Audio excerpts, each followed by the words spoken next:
things you learned from Grandpa and Grandma, just anything that's on your heart. So, Dana. Oh, man, that's a big ask. I'm going to turn around because I don't want to, talk to the wall. So, yeah, no, thank you. So for those of you that don't know, I'm Dana. I'm Nathan's older brother. That's how I introduce myself when I come around. But I'm the oldest. So there's not too many kids. I think I know everybody in here pretty much. So, but yeah, Roy's my dad. In case if there's anybody that didn't know that. Wow, memories is. And I'm trying to pick which ones are I'm sure it'll be from Rudy getting shot in the foot to but obviously the family ties that we have here are just amazing, and it's something that can't be duplicated, and it's just a blessing that I think we take for granted way too much. So, but as the oldest, I mean, it was different. Grandma and Grandpa Wiegand, they weren't the cuddly, come here, I mean, I call a spade a spade. When you were 6 months old. Maybe, I don't remember that, but yeah. I mean, one of my earliest memories is it was when Tim was born. So normally we would stay, my grandma and Grandpa Bulliger would come and stay with us. They were kind of the ones that, we stayed with, just, at your mom's parents and everything. But with Tim being born, it was like, well, we gotta take the kids somewhere. So on the way to the hospital, they drop us off at Grandma and Grandpa Wiegand's. And I had a bad habit, I think, well, maybe both of us, of I would end up sleeping beside my mom and dad's bed in the morning. And my mom even got to the point where there were sleeping bags underneath the bed that we would pull out, and that's what you would come and lay on when you sometime in the middle of the night ended up sleeping by their bed. So I'm here at Grandma and Grandpa's, so I would have been 5 I guess I was 5, almost 6 when Tim was born. But I'll never forget, there was this rough carpeting, and I came into their bedroom, and I think I might have even asked to get in bed, and that was a no-go. And I remember laying by the side of the bed and just shivering cold on this rock-hard concrete floor. And, so, I mean, those are good memories. I mean, that's not horrible. That's a good memory. But, this group here, I mean, we have a lot of good memories. I mean, and I'm the older generation, so we maybe snubbed some of you younger ones, and I'm sorry about that. But as we sit here, I do remember out at Wayne and Rose. I don't know where we were, but we put, was it Joan that we put in that steel tube, or Jenny? We put Jenny in the steel tube and rolled her down the hill, sliced her head open, bleeding all over. Yeah.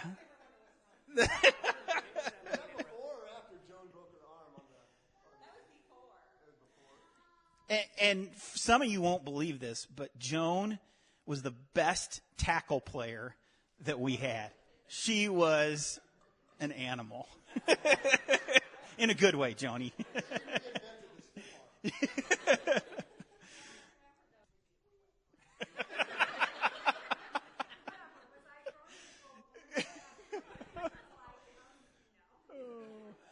Yeah, but and it comes full circle. I'm so glad Tim and Krista were home for Thanksgiving, and Tim said, "Hey," or he mentioned, he said, "We're going to go in and see Grandma." And I hadn't been in there in so long. I was terrible at that. And I said, "I'm going to go with you guys." And that was to kind of put a bookend on it. We were able to go in there, and Tim prayed, and I read you read a scripture and I prayed. And just to share that, a couple days before she passes, it it just kind of bookends everything. So, yeah. So with that, it's gonna be a long night if we go as long as I do. That is completely true. Yeah. Apparently Dana was hilarious as a 1 and 2 year old, and us not so much. Oh. So I think it's kind of fitting that Grandpa farmed organically, because so many of the family memories we had are just organic. They just kind of grew up on their own. You know, it wasn't like we purposed to go out and do anything special, but it was just special moments happened when we were together, and we just had a ball, you know, high school and above. It was great. When we instituted that, who was the first cut? Yeah, who really raise your hand if you feel snubbed by high school and above. Raise your hand. Abby still has PTSD from it.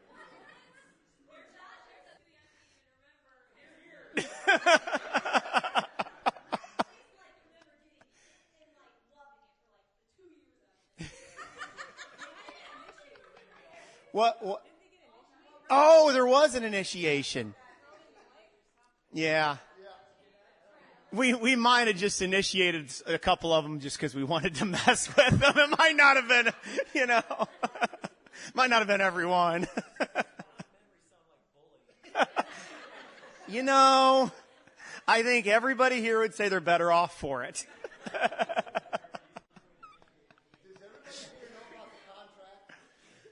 Who had to pay on the contract? Raise your hand. Kurt. Yeah, Joan didn't have any money. Kurt had to pay on the contract. Dana. I think Tim and Susie, did you have to accept it? So the contract, for those who don't know, is we said we're cousins to the end. No one's getting married because it's going to break up this magical moment. And so we had a contract date, and was it 4 years? 3 years? Oh, there's a copy of the contract. Okay. If you want to bring that tomorrow, that wouldn't hurt a thing. I know I have a whole page that says Dana, contract break. I need to look at what date we signed that, because I was new, yeah. Yeah, so if you broke the contract and got married, so yeah, I think, I remember you guys kind of got, probably not iffy if you, anyway, yeah, Joan. Dana took him to Chili's. Yeah, Kurt is like, hey, all I can say is, Kurt, was she worth it? All right. No doubt.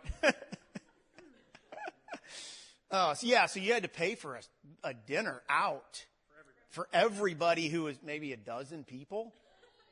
I mean, it was, yeah.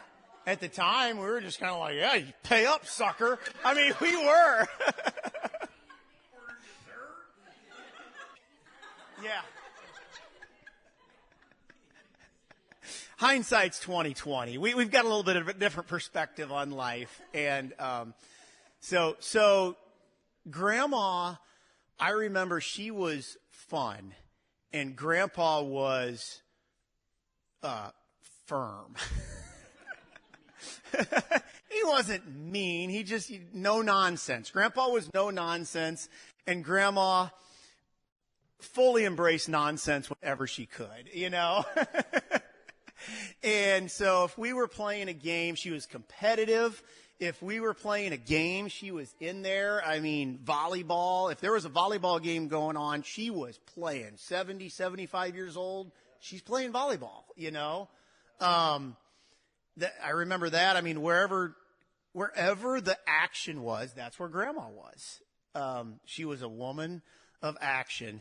And for me personally, I got married when I was 25, and Grandma thought I was waiting entirely too long, and somebody was going to need to help this poor schmuck out. And so she cast her eye on Laura Mott. Totally. Okay. Well, should I wait, or do you? How about I tell the story if you've got anything to add? But seriously, I'm the worst. The time has come.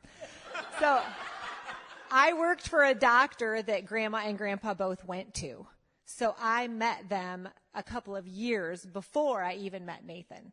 And after I met Nathan, and I already liked him at this point, I had no idea what was going on or what Willis and Betty thought. But one day they came in to see the doctor, and Grandpa couldn't hear very well at all at that point. And Grandma still likes to talk. And Phyllis was in there with them. And I went in, I talked to them, I did all the pre-doctor things. And when I left the room and closed the door, I heard Grandma say, "Phyllis, that's the one I was telling you about for Nathan."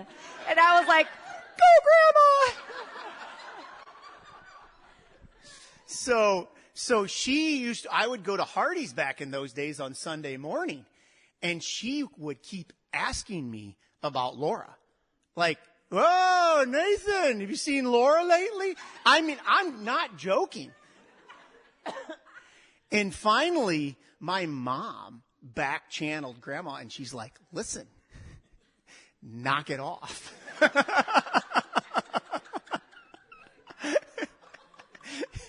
And I don't know, I think about 3 weeks later we were engaged, so, and she was always like, "Yep, somebody had to step up and make this happen." Who'll be next? Roxy, are you next? Oh, Rudy. Rudy's been shot. Yeah, I still have the lead foot. I don't even think I can begin with all the memories we have. But yeah, I feel like we have one of the most priceless families that I've seen anywhere I've been. So I'm thankful for you all, thankful for Grandpa and Grandma. Just thinking, when I heard we were going to share memories, I was trying to think of a few. I was really impressed thinking back of how much they had us in their home. That was, I know our family, we all take turns hosting, but Grandma and Grandpa were the hosts. They had family night every month at their place. It was just a really special, I think it was kind of our home away from home. Not that we ever slept over there. I don't think we ever slept over at their house. But no, but yeah. But it was a place that felt like home. It felt like we all belonged there. And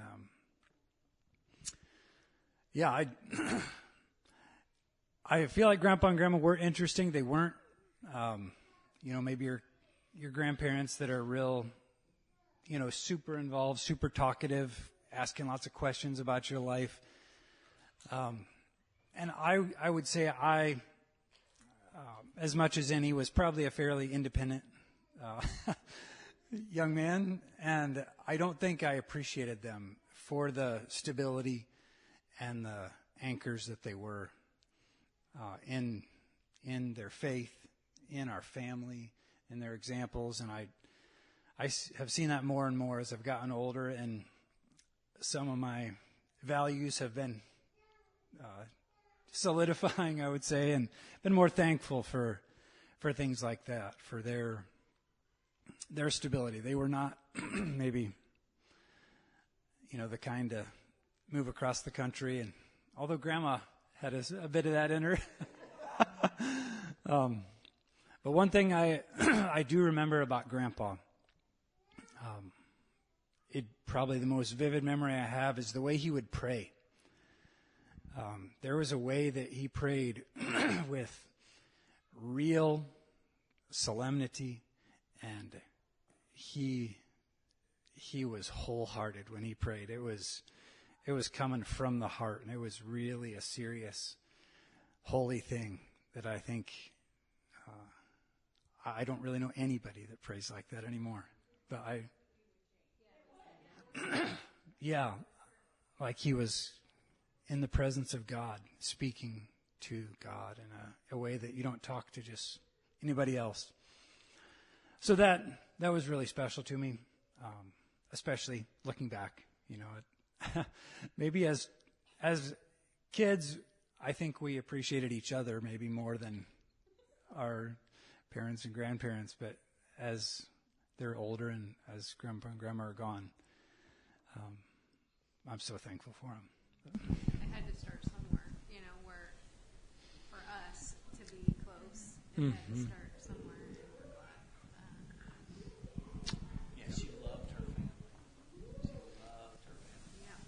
I hadn't thought about that, how consistent, like they had the family, a big family, in their home every month, like clockwork. One thing I thought about was how many homes in your life would you walk into right now without knocking on the door? I never once heard anybody knock on Grandpa and Grandma's door. If they knocked on the door, they probably didn't belong there. Yeah. But, you'd walk in that basement door and, hey, everybody home? And you'd hear, come in and look out.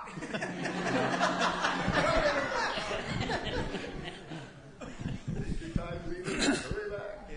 Pass that to Roxanne.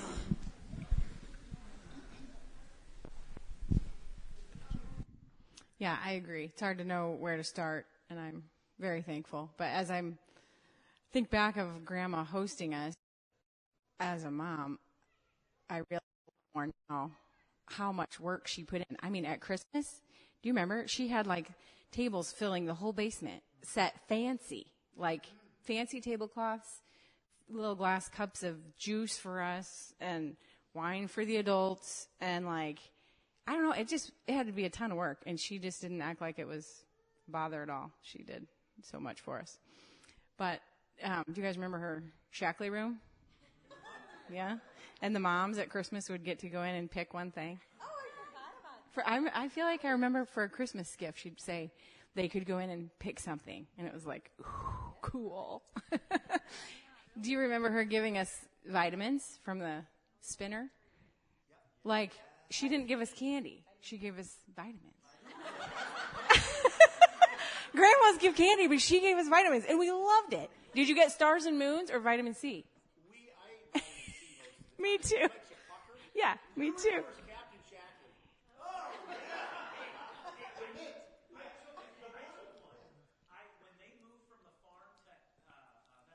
Yeah. Did you? What is it?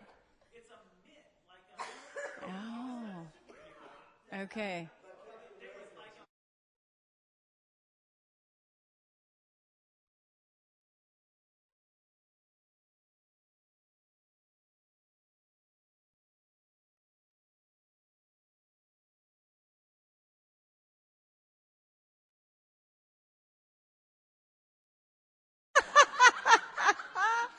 I don't have any memory of that. Do you? I knew it was in a toy box. Okay. Not nearly as big. Okay. Yeah. She had us girls for Shackley facials. Right? Something. Right. Yeah. But that was nice of her to have us. Yeah. Yeah.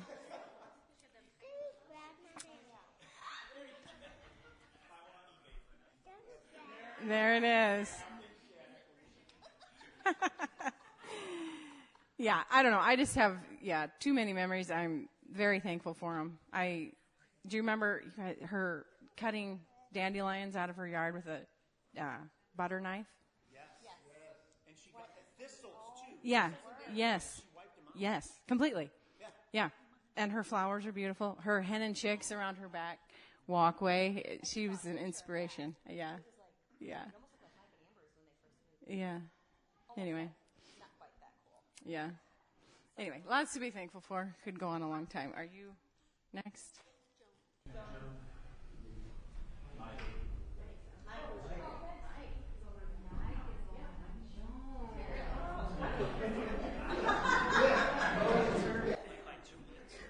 Is it 9 days? So I think there's 3 areas I'd like to talk about. One is my earliest memories. A lot of them are at Grandpa and Grandma's house. Mom and Dad were 18 when I was born, and we were at Grandpa and Grandma's all the time. Dad worked late a lot of nights, and as a few of you already said, Grandpa and Grandma were not the huggy-feely, let me babysit your kids every other, like, they didn't babysit, right? Unless we were there with our parents. And so just a lot of memories there. Since we're going on the forgiveness thread, I do need to publicly ask for forgiveness from Joan and from Roxy. They've spent a lifetime forgiving me for pulling their hair. You pulled my hair. I pulled your hair. Roxy might still have some bite marks. I don't know who else I supposedly bit. I mean, this is before I remember anything, but it's some kind of rural legend that may or may not be true.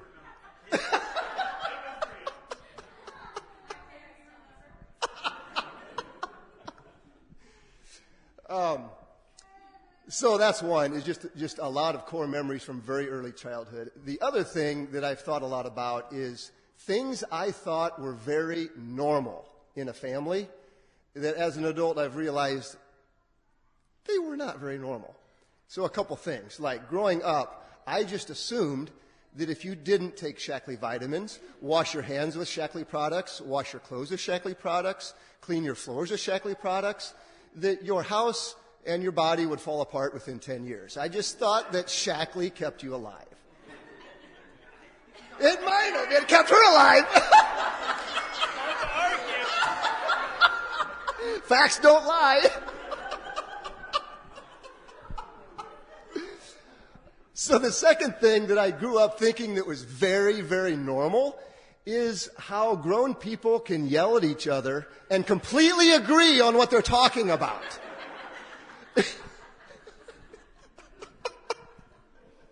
Spirited conversations, not yelling. The third thing that I thought was very normal that I learned a couple times growing up, and the most vivid is Uncle Dwight. We used to go to Glen Oak Park a lot. Who all went to Glen Oak Park in the summer? Yeah, we used to go to McDonald's, the band concerts, Kentucky Zoo. Yeah, the zoo. We'd get McDonald's. I mean, Happy Meal. It was great times. But I remember specifically one of the Sunday night band concerts. We went there, and some of you enjoy the heat. I have hated heat and humidity my whole life. And it was in the summer, 90 degrees, super humid. We go right after church, and the concert and fireworks don't start till, 9:30. And so we sit out in the baking sun all day long. And then there's a concert in the evening, and then the fireworks. So we sit, it's so hot, we sweat buckets. We sit, it's so hot, we sweat buckets. The concert happens. They just start the fireworks. And Uncle Dwight says, "We got to beat the crowd. Let's go." So, just that energy level that is so efficient, you can't even enjoy life.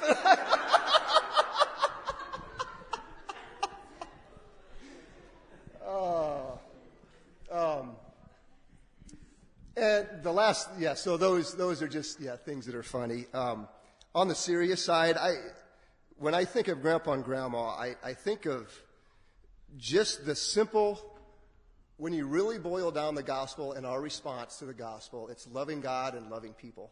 They were neither one deep theologians. They had a simple faith in a lot of ways, but they loved God and they loved people. And they surrendered their hearts over and over and over in faithfulness. And whether we're super deep and intellectual or we're not, God has plans for us, and we have a part in His kingdom. And they taught me that a lot. So I'm thankful for their example.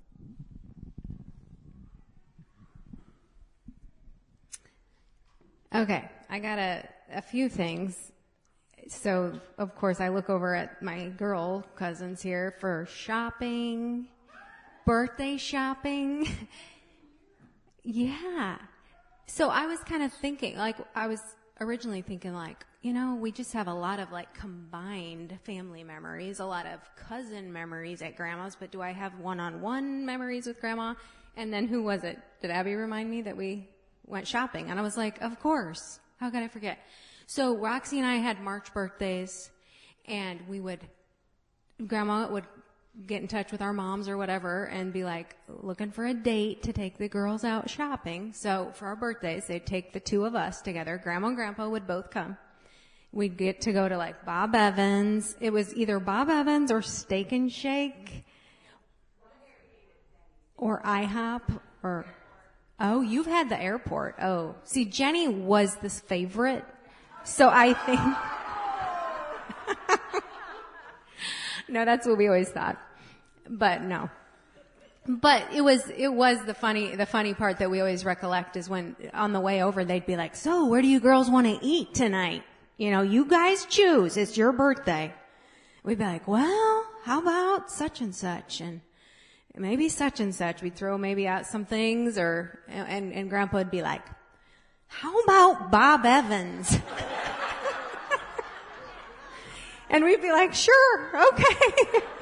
Let's go to Bob Evans. So we really didn't ever have a choice, but it was fun and sweet when I think about it. Like, it was very sweet. And then we'd go to the mall, and bless Grandma's heart for just being patient with us and following us around while we tried to make decisions.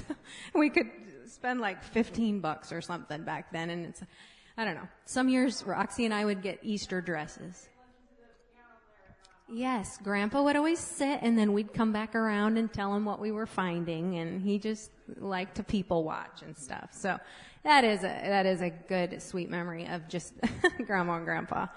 And then in general, I feel like my sentiment is cousins have always been my best friends. I grew up just knowing I had built-in best friends. And I used to think I wanted to marry one of my cousins. Because I was like, they're the only guys I know that are great, you know? And yes.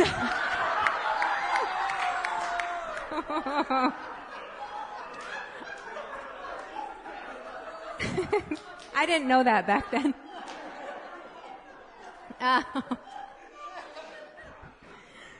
Oh. Yeah, so cousins. I mean, there was such security in that, in be surrounded by aunts and uncles and cousins. I just always knew I would have someone, even if all my friends forsook me or whatever. I just knew I'd always have someone because of cousins and family close. So that's a big thing for me. And then my other question is, do we get our loudness from Grandma? Do you think that comes from Grandma and the Steffens? The Dan Wiegand family is much quieter. Right. Yeah, who remembers Stephen reunions? Yeah. They were very spirited. I mean, they were more fun maybe than loud, but they were still kind of loud.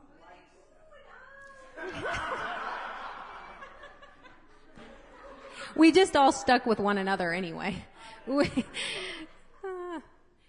Yeah, so good times. I don't know. This family just means the world. So love y'all.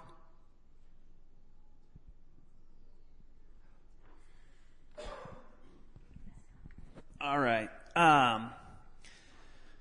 So I was thinking about how much time we spent at Grandma and Grandpa's, and I felt like the centers, of my life was my home that I grew up in, probably the Goodfield Church, and then Grandma and Grandpa's house are the kind of the three places that I just felt very at home and comfortable, and just this was my place. And then you guys kind of brought that up and reminded me of those feelings. But I feel like Grandma was kind of an eternal optimist. I think it surprised her that she was going downhill. I don't think she saw it coming, you know? And and I remember, you guys know that she was a closet Cubs fan. Less and less in the closet the older she got. But when the Cubs won the World Series in 2016, I called her up the next day and I said, Grandma, it finally happened. They won. And she says, I was starting to think I'd never see it. And she was 94. And I'm thinking, you were just starting to think you were never going to see this? So yeah, I would echo all what everybody said. One memory that I regret that I wasn't there the night you were shot, Rudy. I was at an FFA convention in Kansas City. I was not there. I wish I was. Actually, I'm glad I wasn't, because I might have got shot. Actually, I wouldn't have been climbing the tree. I would have been down holding the spotlight. No. But all right. Well, I wasn't there, but I want to tell one other cousin's trip story. And I don't know, I know Jenny was there for this. How many of us were there the night that we had to talk with the police in downtown Chicago along the lake shore? So it was me, Jenny. Were you there, Rudy? I don't. Were you there that night, Rudy? We were climbing on the statue and the police showed up. Yeah. He was 16 and we were younger. I don't know. So it was like we were staying at a hotel in Chicago and it was like midnight and we were like, well, let's go check out the lakefront. And so me and Rudy and Jenny and Joy went down, and it was the planetarium kind of by Shed Aquarium, and there was a statue of Copernicus or somebody like that. And we're climbing around on the statue, and we're parked in a car, a couple hundred yards away. And all of a sudden, I hear this voice from a PA system. And I'm like, what? And they're saying the park is closed, all vehicles are going to be towed, and we're like, oh, they're talking about us. So we hop off the statue and start running for Rudy's car. And there was the voice was coming from a police officer. He was in his car talking through a PA, and so we start running, and he says, "Stop right there!" And he whips his car around. And it was cold out, so I had a big heavy coat on. And I remember he's like, "Put your hands where we can see them." And so this cop talks to us, and I think he pretty quickly realized that we were a bunch of country bumpkins that were stupid but not really vandals or anything like that. And if I remember right, he knew of Morton, Illinois, and the Pumpkin Festival, and maybe it was that. I don't know. But he let us go after a talking to. But anyway, so... yeah. I think we've... Well, I think that... I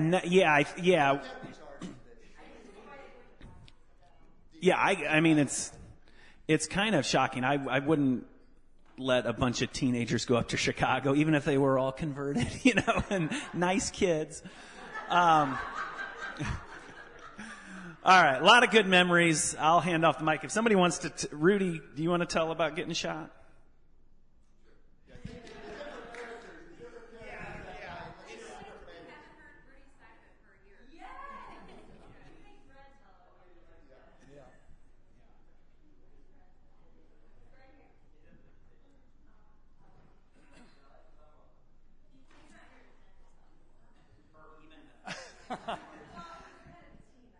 Yeah, so we had a cousins get together, like we did as much as we could, and this one was at Ruth and Jeff's, and we decided to go hunting. I think we had several guns, and Fred had a .22 pistol. So we had been tramping all over their woods. By the time this happened, it was close to midnight, I think. So we'd been all over, and yes, coon hunting. I don't remember getting any coons before that. But we finally saw some a little ways below the house, if I remember right, not too far. Thankfully, we were pretty close to home. So we spotted some eyes. Everybody was running up to where the coons were. And we got to where we had seen them. It was a big old tree. Maybe the top had blown off or something, so it was halfway up. It was knocked off and hollow, and the coons were gone. So Fred and I said, we got to go up and get them.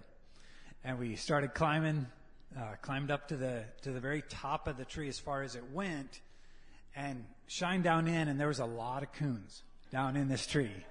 We didn't know how many, but there was quite a few. We could see all their eyes down there. So Fred had the gun. I was holding the light, but we couldn't really both be up looking down into the hollow part because there was nothing further to climb up. So I kind of climbed up and stood on the top of the tree. I was standing where it had broken off. And so I was shining the light down, and Fred was standing like a branch lower where he was right at eye level with the hole. So he started shooting down in there, and the coons started going crazy.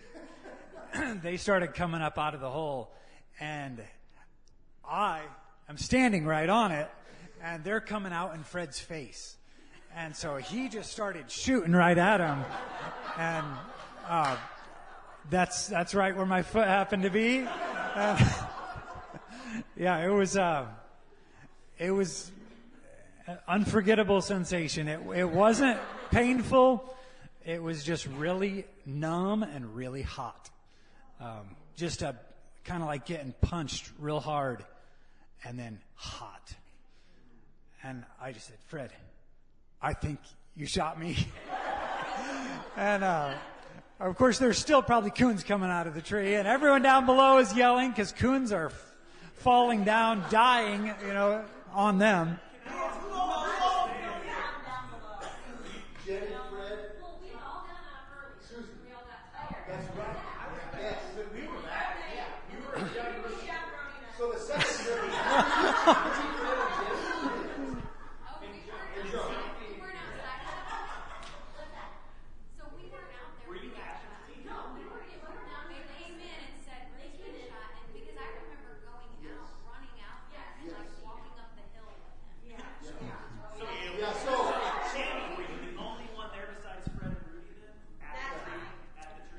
Okay. So they built up. How far of a walk was it? 200 yards probably to walk up the hill. How did it down from the tree? Well, it was still numb during the climb down. So it didn't hurt at all till I was on the ground and the adrenaline started to wear off, and then it really started to hurt bad. But yeah, Jeff and Ruth rushed us to the hospital.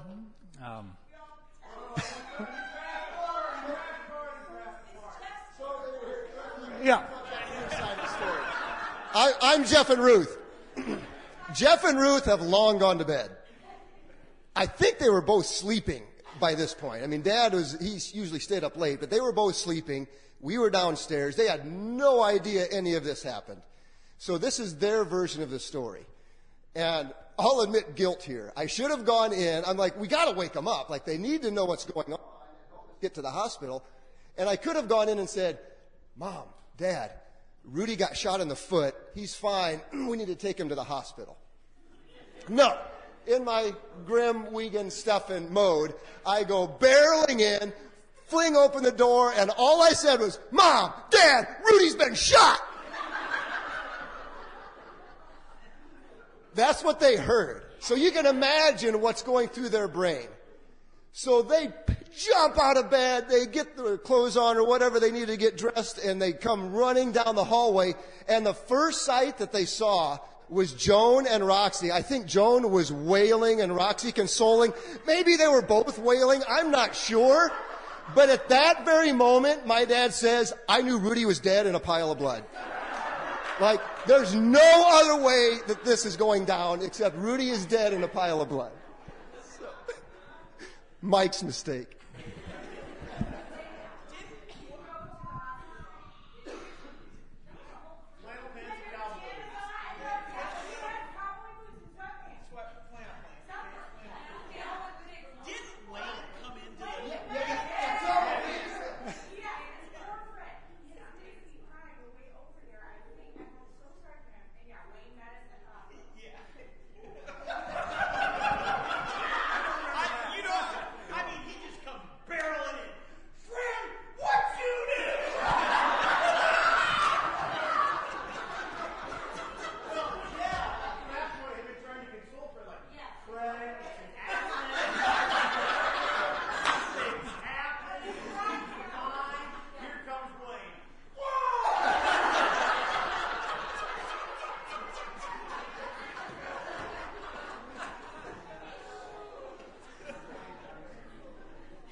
Well, yeah, he took an x-ray, and he showed me the x-ray, and he said, you know, here's the bullet, and it's right in the middle of 1,000 nerves and tendons and ligaments that make your whole foot run.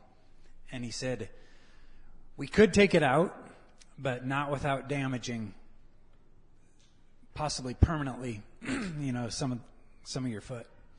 We could just leave it in, and you'll probably never know. Sometimes I do now. At least I think I do. Sometimes I just hurt random places. But when I have pain in that foot, I think, oh, yeah, that's probably that bullet. Do you go through airports with trouble? Never had trouble. No.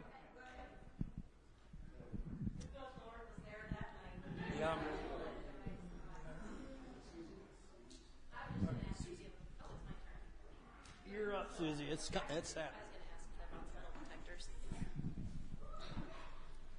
So yeah, I don't have a lot of memories with, like somebody said, alone with Grandma and Grandpa. It was always more of a group thing. My first memory of Grandma, actually, she was watching us because my dad had just tore up his knee, and I remember just watching the whole thing happen, and then the Carter with Joe and Mom and Dad. And just standing there with Grandma. Yeah, just that stability that they provided, and we didn't even know how stable it was and how good. And then with Grandpa, seeing him with his walking stick, walking out to check cows, like he was just part of the solid. Yeah. Anyway. So yeah, but other than that, most of my memories are just with everybody, like sitting on the freezer under the stairs and reading comic books. but yeah, and then I don't really have a lot. I don't know.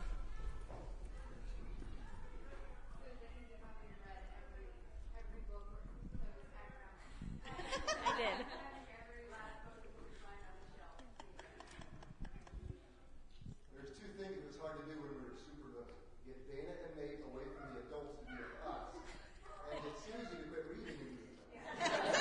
Did you even notice? No.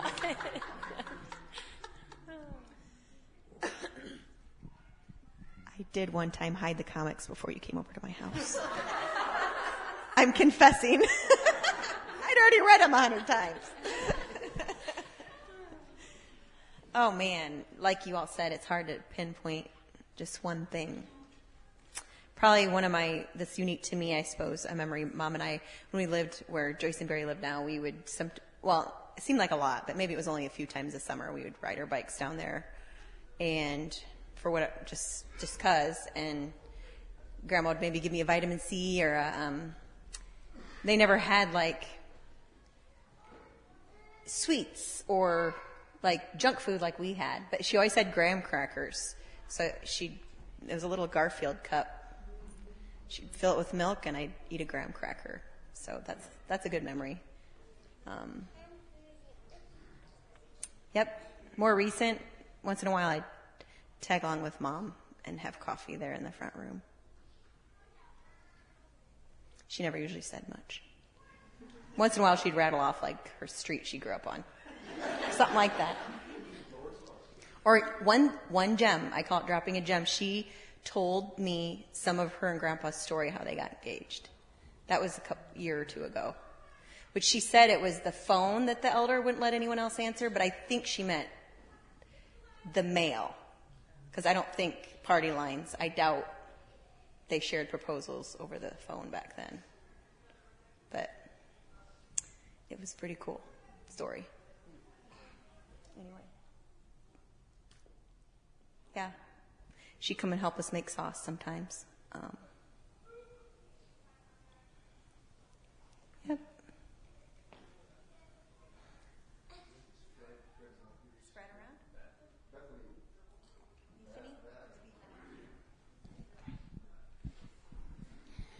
around? I remember going shopping with Grandma. Probably one of the only memories with Grandma, specifically alone or whatever. I remember she always had strawberries out of her back door. And I remember Rudy getting chased by a ram when we were playing Capture the Flag down in the sheep pen. Yeah. Oh, yeah, a little bit of instigation.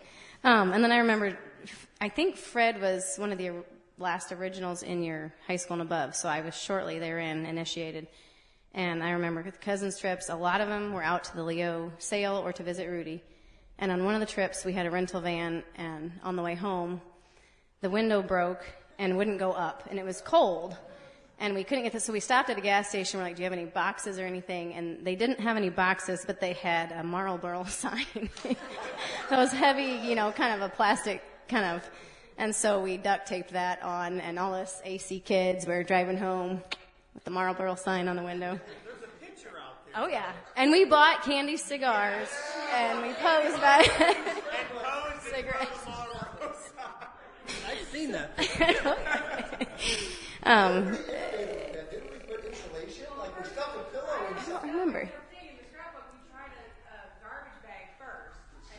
Yes, and it was loud.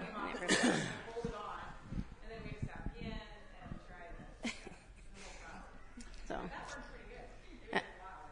And then one of them, I know we went to either the Leo Sailor to visit Rudy, and we got to the hotel, and there was no pool or anything, but in the car ride there, I had some peach rings, little peaches, and I got stuck in one of the back seats with Fred, and poor guy's not here to defend himself again, but he kept trying to steal them. He's such an aggravator, and so finally there was a little thing that lifted up, a little cubby hole, and so I stuck him in there and put my arm on it. And about, however long later, I couldn't remember that I put him there, and I started asking Fred, and I started accusing him of stealing them, and people kind of caught on something was on. I'm like, Fred took my peaches, so it kind of became a thing, and then I eventually realized that I had hit him, but I was too embarrassed to say anything at that point, and it had become such a deal that they had decided when we got there we were going to have a trial. And so I know Dana was my attorney.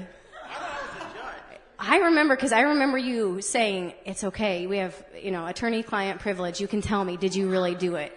And I was like, I did, but don't tell anyone. So I know you were my attorney. I know Nate and Joan, maybe Rudy was Fred's attorney. I forget, you were something kind of talking, and then maybe you were the judge. I don't remember, but... And everyone else was jury, I think. And Fred was found guilty. He was sentenced, he was guilty. You did. So. By the way, we decided right away he was guilty. Well, I was sweet and innocent. Well, given his past, just look at him. So that's all I have. Well, can I go? I'm not original. I got one quick one. So when we first got married, I forget for how many years on our birthday, they'd take us to Alexander's Steakhouse. I don't know if Did they do it for everybody? I don't know. I don't know what they. Yeah. Well, I can't remember how many years, but it was several years in a row, and you had to go there early, early bird special and all that, and it was fun. And then the first time I ever had Pepsi floats, like went back for ice cream float or whatever, and I'm like, "You have any root beer?" I was thinking root beer. He's like, "No, we have Pepsi floats." So we always have Pepsi float. I don't know if they did that with anybody else or not.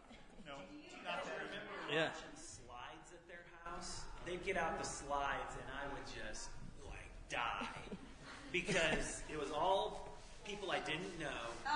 Dark pictures. Dark pictures, and they were in backwards, and every time we'd get to it, they'd be like, "That's in backwards." You can, and it would just go on and on. And I remember we'd get done with a reel, and Grandpa would be like, "We could probably do one more." Dying. This would have Grandma Waywitzer in it. Yeah. Who even back then had been gone for 50 years or whatever. I don't know.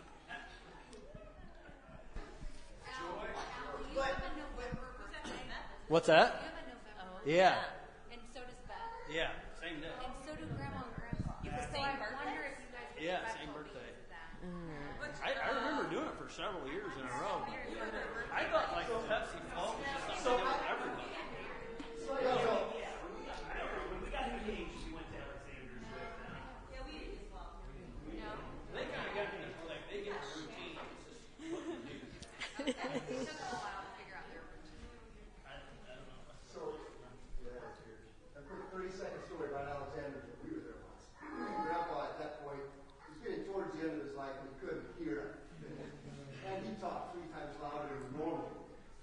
And so we go to order, at a restaurant, and sometimes they go, "Oh, that's wine with that," or whatever, soda.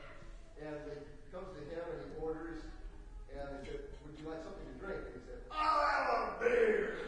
Super loud. And Mom and Grandma like, "Damn." And the lady's like, "What kind, sir?" "The best you got."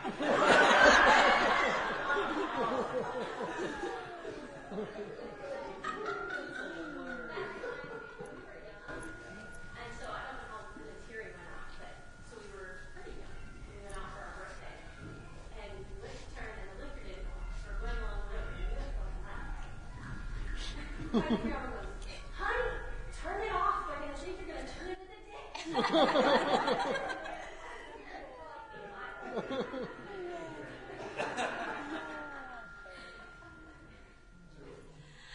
Okay.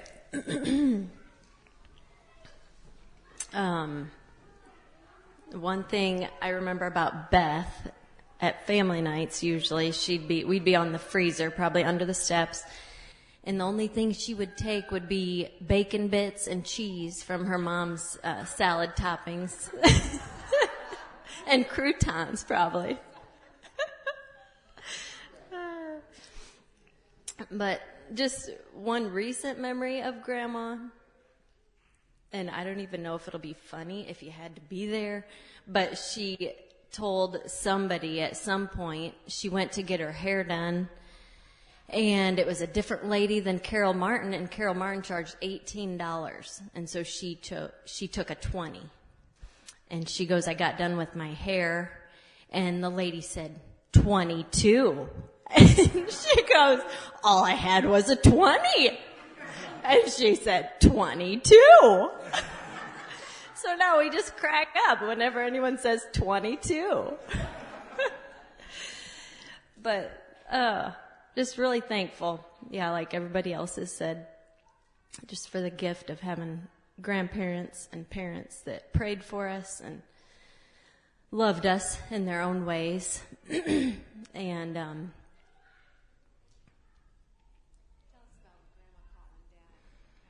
oh, yeah. I remember Grandma would leave a message after church sometimes if Dad preached. And she'd say, "Wayne, that was a really good sermon tonight. You really said it right," or something like that. She was a good praiser, You know, she'd notice when you got good grades or did something.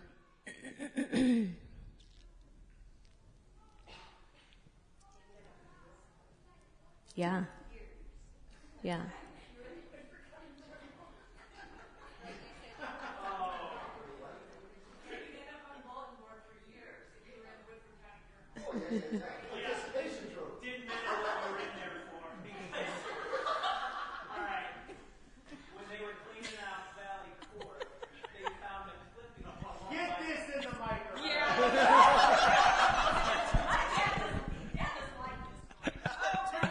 So it ends up in the Woodford County Journal that my dad was arrested.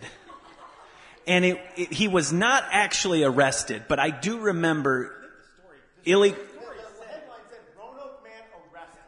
but he was not arrested, but it was illegal use of a firearm or something like that. I think he was spotting something from the road and taking a...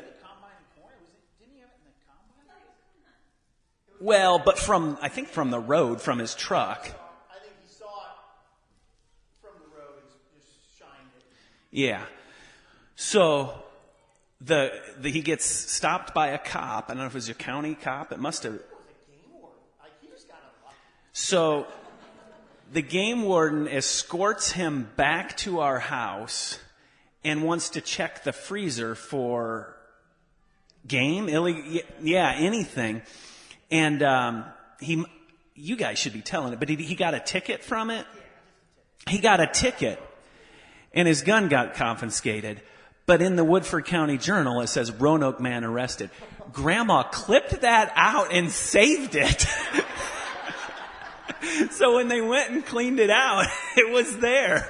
And Jeff took a picture of it and texted it to all of us. So I'm out in Fort Wayne, Indiana, and I get this text in the middle of the day. And I just thought it was so hilarious. I showed it to all my coworkers. Nice. Because I think sometimes they don't really believe how hillbilly I grew up. So she was proud of all of her kids. Okay, so I didn't get a chance to talk when Tim talked. But one thing I wanted to share was, as most of you know, we have a Willis of our own. And coming up with that name decision, I always wanted a Will. And we said, well, why don't we just name him Willis? He'll be named after Grandpa. But we also felt like Grandma and Grandpa should know. We wanted to ask permission. And so we called, how was it, just a few weeks before he was born? So we knew what we were having, but had not shared with anybody what we were having. But we called Grandma and Grandpa and shared with them that we were having a boy, and we were hoping that we could name him Willis. And it was just really cute. We found out later that Grandma kept calling Jan saying, have they had their baby yet? So have they had their baby? Like, cause she knew that we were having a boy, and she knew that we were naming him Willis. Also, funny side note, not really funny side note, but we called him Will for a very short time, but he goes by Willis. I would say we don't call him anything other than that. So, but yeah, just kind of a fun story. Let's just say Willis Jr. is nothing like Willis Sr. Willis Jr. would have been first in line had he been here. In that way, they might have been. Oh yeah, maybe they would have been the same. Who's next? Russell, I think. Russ. Has anybody else named a kid Willis? Well, there's Will. Yeah, there's Will. But I don't think he's Willis.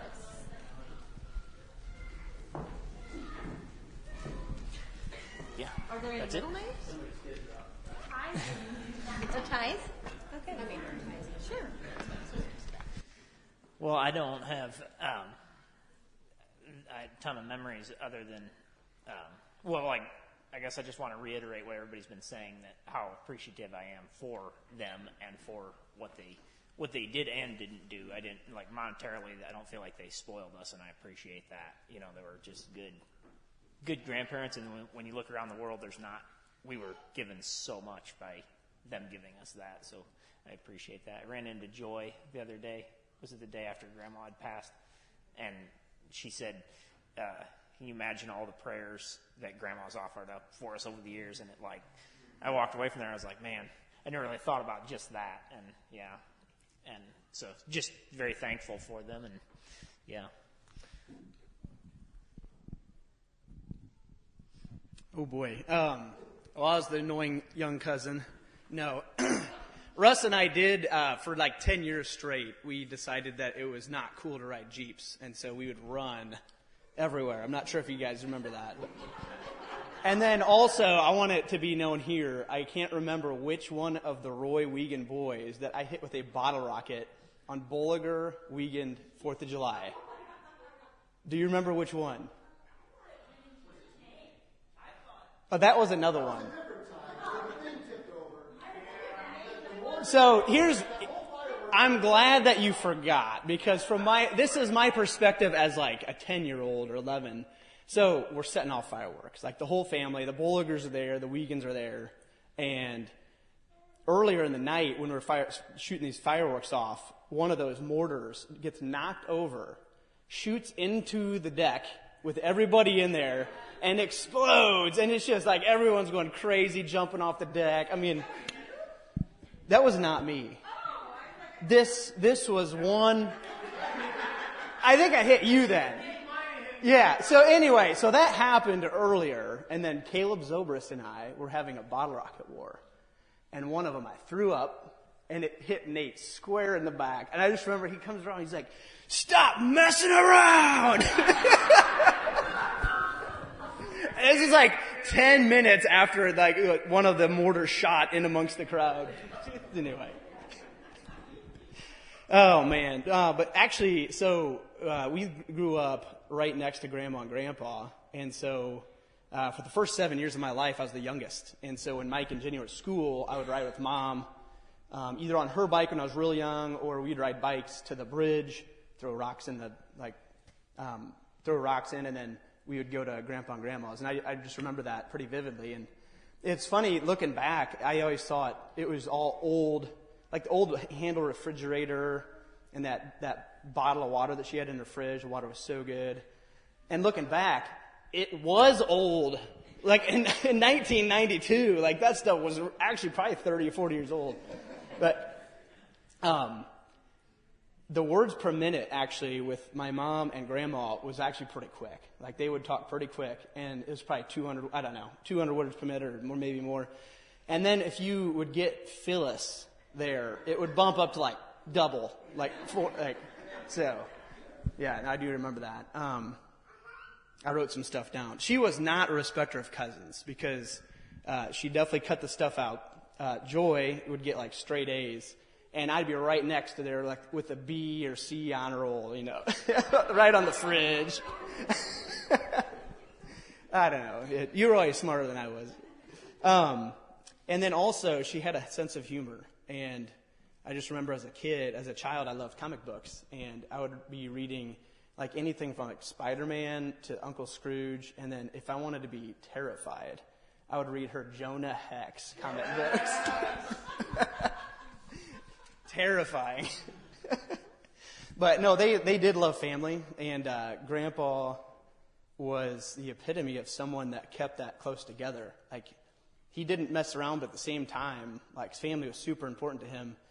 And I don't know of any other family that met like those siblings did. I mean, they were every single Saturday at Busy Corner. And just a few weeks ago, a couple months ago, I was at the Kenny Wiegand Invitational. They have a golf outing once a year. And Charlene told me a story I'd never heard. But they went up, and I kind of told her that same thing. They met every Saturday, and it's amazing as siblings that they did that, because I don't know any other family that does that. And she goes, Bob and I one time got there pretty early. This was 20 years ago. And they got there before Willis did. And they sat where he did, him and Betty. And they got there a little later and sat down, didn't say a word. And every single week after that, they were there 30 minutes early. Didn't say a word, but he got his table spot.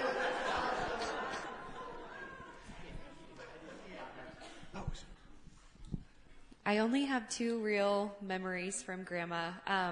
The first was when we first got married. I think we had like one Valentine's Day where we went out, just the 2 of us, and we were like, that's kind of lame. Let's invite the grandmas out. So we used to take Elna and Betty out for Valentine's Day with us. And I think a couple of times like Matt and Abby went. And we probably did that 3 or 4 years in a row. So it was just kind of like a standing invitation, like I'd call them up. Yep, we're going out for Valentine's Day. So we thought they knew. Well, one year I think I called Betty up and she's like, I've got plans already. And I was like, what? I guess we're chopped liver. And then the other memory was here at church. I would sometimes sit next to her on the bench, and she would tell me almost every time about how she was from Chicago, from Elgin. And she's like, one Sunday we came out from church and all of our tires were slashed. And then she'd lean over and she'd be like, Obama's from up there. And she probably did that like 4 times. So it's pretty great. That's all I got.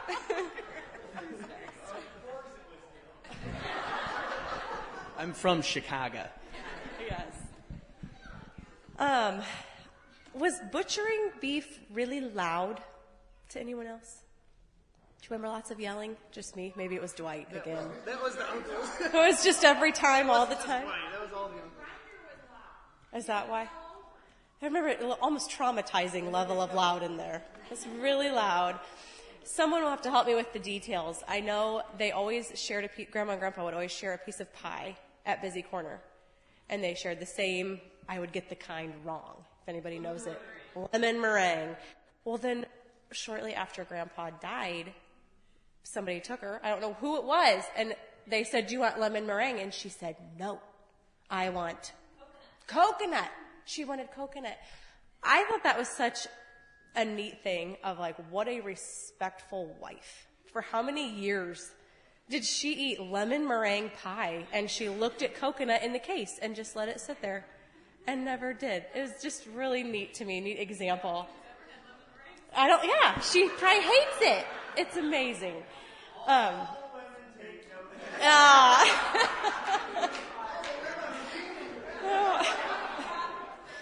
Yes. And then punctuality we got from them. And it is amazing that to me it's just what is expected. My dad, on my baptism, he told me every minute it takes you to get changed is 600 minutes. So I got changed in 3 verses. I was out in 3 verses drying my ears in the front bench because you don't waste people's time. And I know he got that from them. My high school graduation, we would send out invitations of what time to come to the after party and whatever. They showed up at my parents' house before we left to go to the graduation. And they just didn't even come inside. They just sat on the back porch and waited. And I was like, I haven't even gone yet. And they're already here for the after party. But everything everybody else said. They're an amazing couple. Are you next?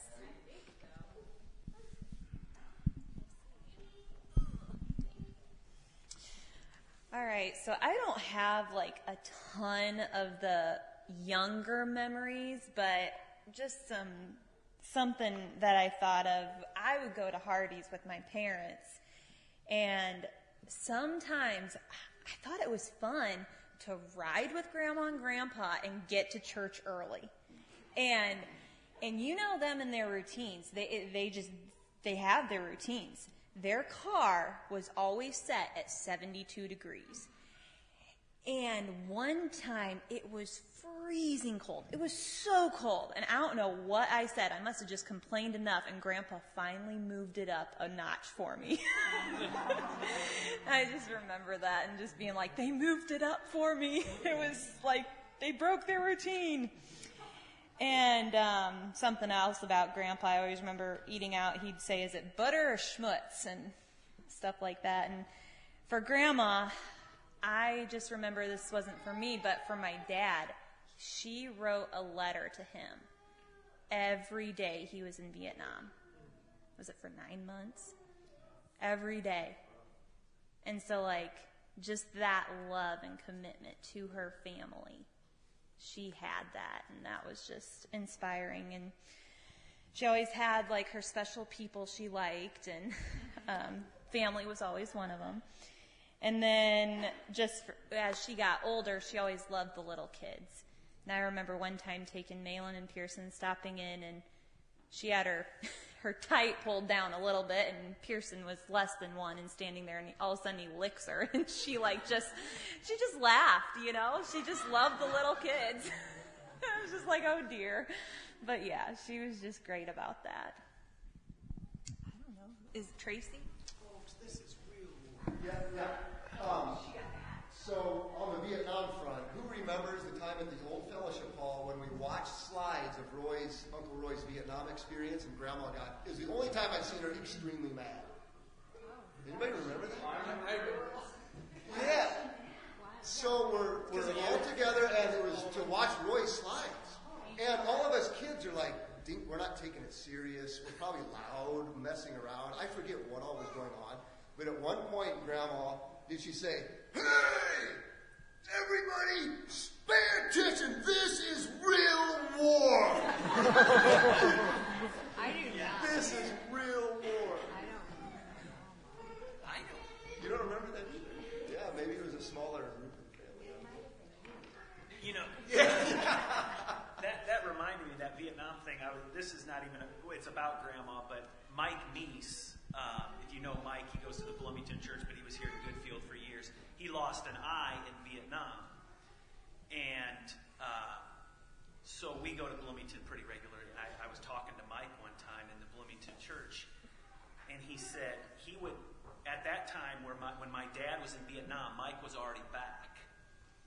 And Grandma was getting letters periodically from Dad, and so she would take these letters to Mike in church and ask him, do you know where, Dad would write where he was, and she would say, do you know where this is? This is where Roy's at. And Mike would look at it, and she would ask him, do you think he's going to be okay there? And she's asking this one-eyed guy who just came back from Vietnam if her son was going to be okay in Vietnam. And Mike said he talked to Elsie Hohulin, and Elsie gave him permission to lie to Betty. She said, just tell her he's going to be fine. And so he would tell Grandma, that's okay, that place is pretty safe, you're okay. Wow. So, anyway, yeah. But I tell you what, her son being in Vietnam didn't seem to subtract any years from her life. So true. Yeah. So I was definitely toward, the younger of the cousins. I do remember one trip to Turkey Run that we did as kind of a revival of the, the good old days. But we did also do some late night trips to B-Dubs and Steak and Shake. Like maybe Marla, Abby, Matt. Yes, after Stony Creek. Yeah.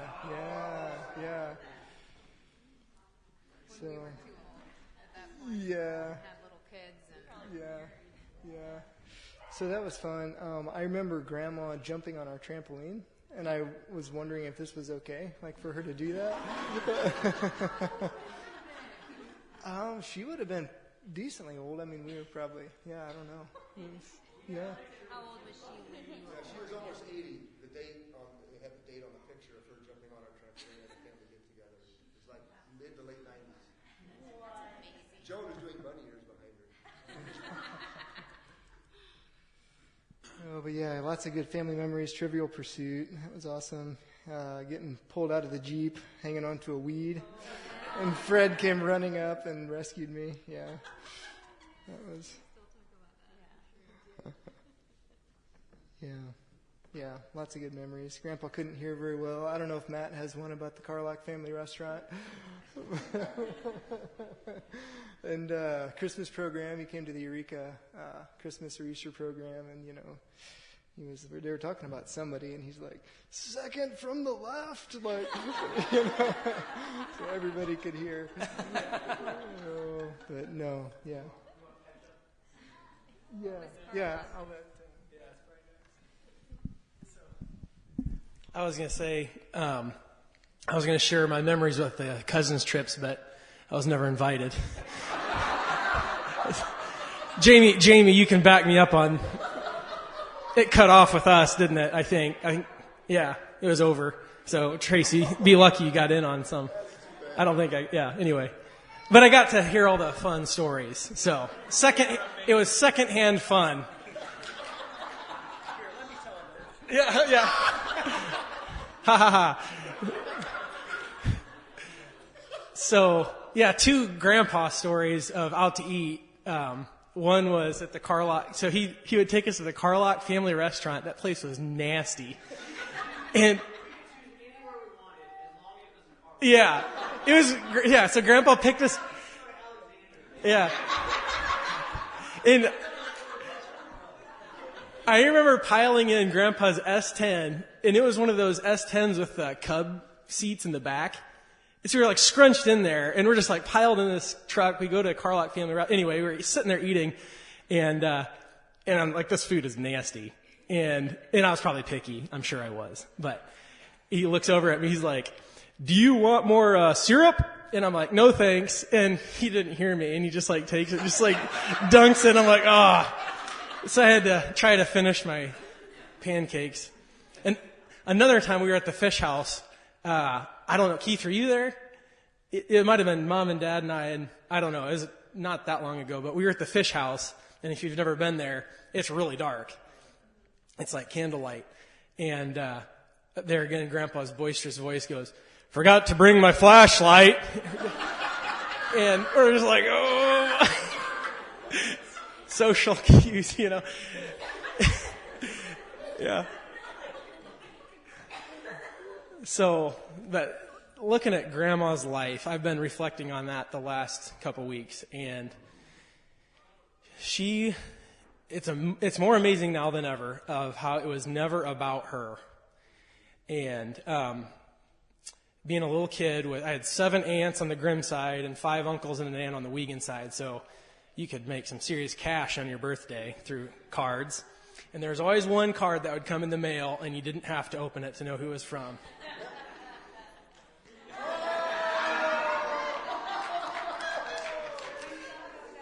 Yes. And I had to grab a couple because it wasn't about, yeah, sometimes they were smashed, but it was not about the money with Grandma's, because you knew the love she had for you when you would open that card. And she didn't, like you guys have all said, they weren't all lovey and fuzzy, but you knew. And I didn't even like peanuts, but I would eat the Mr. Good bar and just think of how much she loved me. And it's just a really good example of, like Mike said, loving others and loving God. And she just plowed that path so well for us that we can live by that example. So, I love you all. Yeah. Jamie.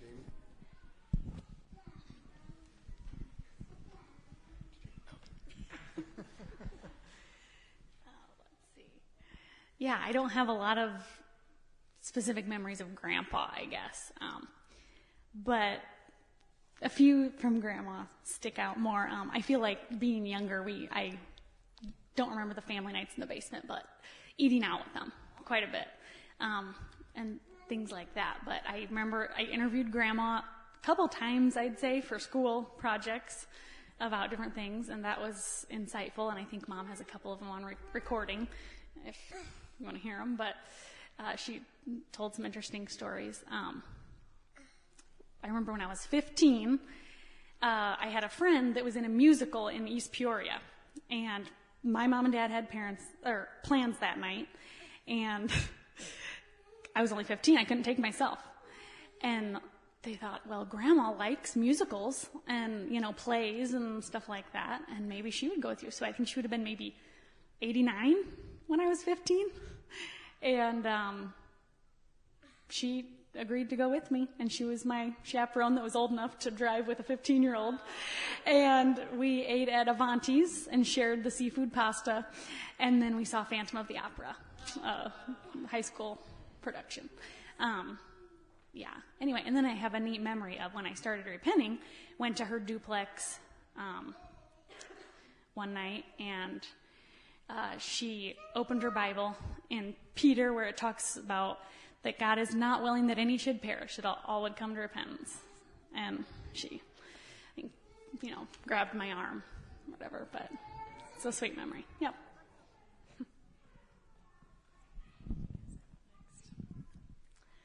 On the younger end, I feel like some of us definitely missed out on all the all the fun memories, but definitely still some good memories. And several of the things that people have mentioned have just kind of reminded me of different things that Grandma and Grandpa would say or do. And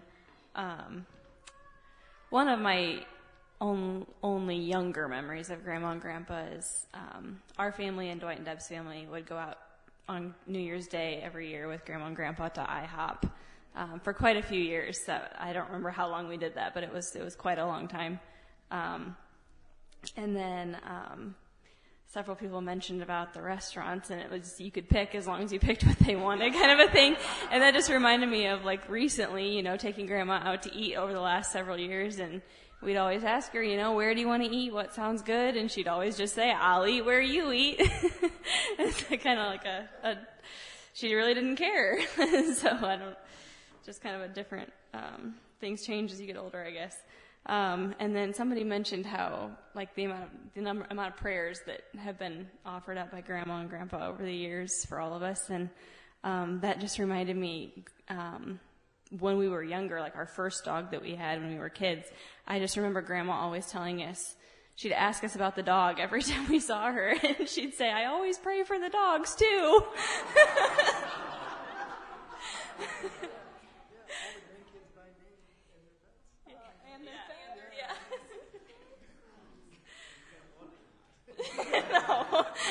No. On the contrary, when the therapy dog came to see Grandpa at the home, he's like, get that filthy dog out of here. Let's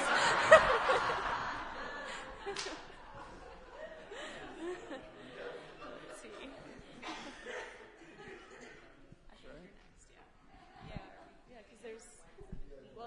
Because there is nobody between us. Oh, Si's younger. Si's actually younger than Josh, so there is nobody between us. Well, I was going to share the Zow dog story, but sorry. Grandpa definitely said it in a much more booming voice than you did. But I do remember along the lines of Grandpa's hard of hearing and voice, sitting about halfway back about every Sunday. How lucky can I get? And all the heads are turning. Yeah, every Sunday. So, yeah, it was a good memory. He remembers if you were gone for a few Sundays in a row, he didn't like that. Oh! And you'd come to church after you were gone, he'd say, I'm Willis and Wiegand. I go to church here.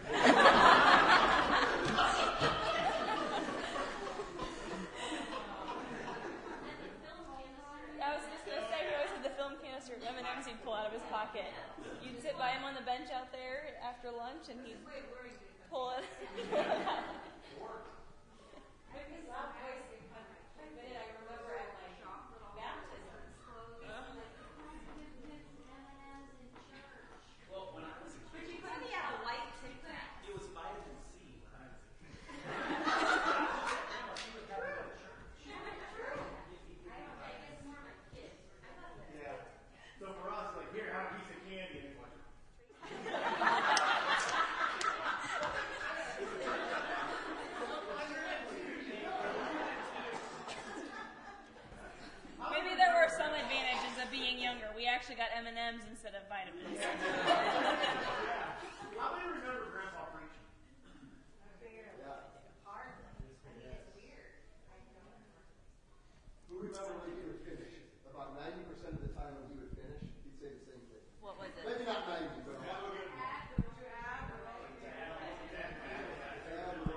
those lines. I remember after Grandpa passed away, that maybe it was a Friday or whatever. Then on Sunday, I guess we were still living at home, so we got involved with the siblings getting together in Jeff Ruth's basement and listened to one of his sermons.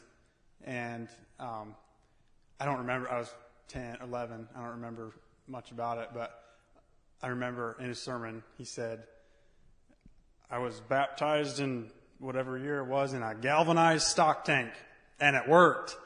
And that's kind of back to the simple faith. You know, he didn't have a lot of, just fancy things to say, but just a lot of common sense. And so definitely thankful for that. I also remember in that sermon that we listened to that Sunday, he prayed specifically for widows. And we thought that was really neat because that he was praying for Grandma, after he was gone. So. You said Grandma would call and leave messages for your dad. I remember Grandma would call and leave messages, and sometimes going back to being a Cub fan, she would call up and just leave a message and be like, "How about them Cubs?"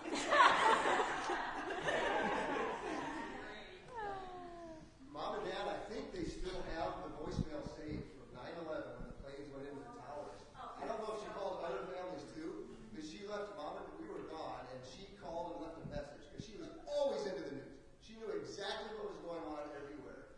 And we had a voicemail on the answering machine, and it was Grandma. "Jeff, Ruth, hey, I've been listening to the radio," and you can hear the radio going. I've been listening to the radio, and the planes and the terrorists were attacked. The terrorist attacked. They're not worried. Yeah, they're not worried. It's terrible.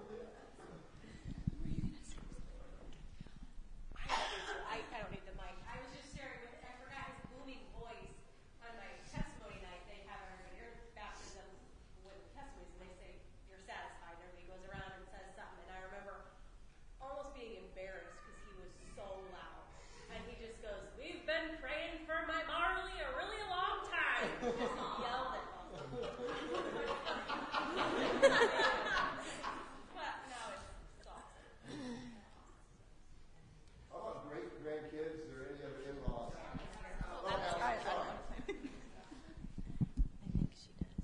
No, I don't have anything.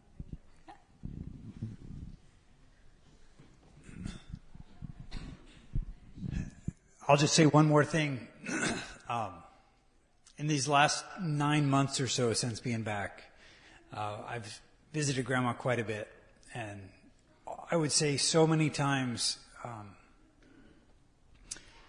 if I read the Bible to her or talked to her at all about heaven, she said many times to me, she said, "I just really hope that our whole family is there." And so I know that's the greatest desire on her heart for each one of us.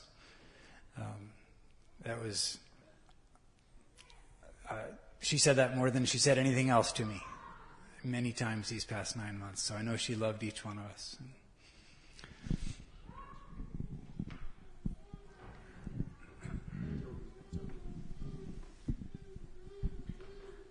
Yeah, just I'm kind of on the higher end of the great grandkids, but I do remember Stony Creek, and we were actually just the other night we were watching some old videos that Julia hasn't seen yet. So we're going through some, and there's this video of at Stony Creek, like some of the younger grandkids and then the great grandkids were up front singing "Away in a Manger," and we were all singing, and some of us looked kind of embarrassed, and over them all, Anna was singing very loudly, way off key. Nate's not even listening.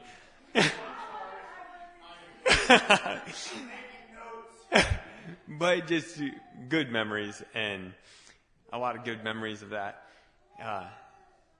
Yeah, and like we were talking about a little bit earlier, like I even remember being like when we were done at Stony Creek and we had to go to the fellowship ball, that was such a letdown.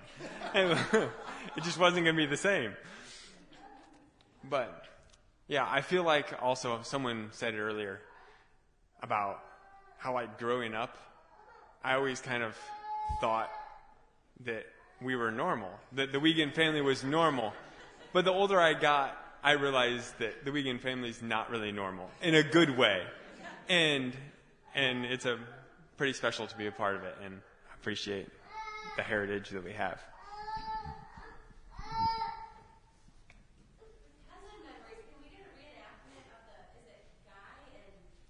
Imagine Guy.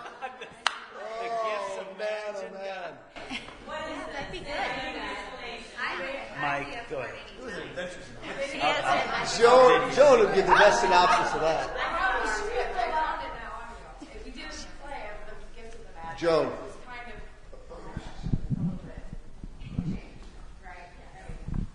Did it originate with an Odyssey? Yeah. Was it an Odyssey that kind of turned it into more of a humorous play? Yeah? A big weekend one? The big weekend. Yeah, it was. After some crazy thing? Yeah. We met out at Dana and Murray's at the farm and practiced. Yeah, it was Roxy or Mike's idea, I want to say, because like Jill Bradle had done it or printed it out for something, and so you brought it to us. Did our parents pressure us to do something? Or was it just us that thought it would be fun? It was just us. Yeah. I'm sure I jumped at it. It was the most fun. I wish we could still do that every year. I would love it. So anyway, I was the lady, and Mike was the guy who was named Guy, and I was Madge. So we were a couple. And Rudy was the barber or the shop owner. Nathan was the barber. Oh. And the reason I remember that is because he made a joke because you were getting your hair cut, right? Yes. Man was getting your hair cut, and he said, had a guy in here last week, Kenny Wiegand, took it all off.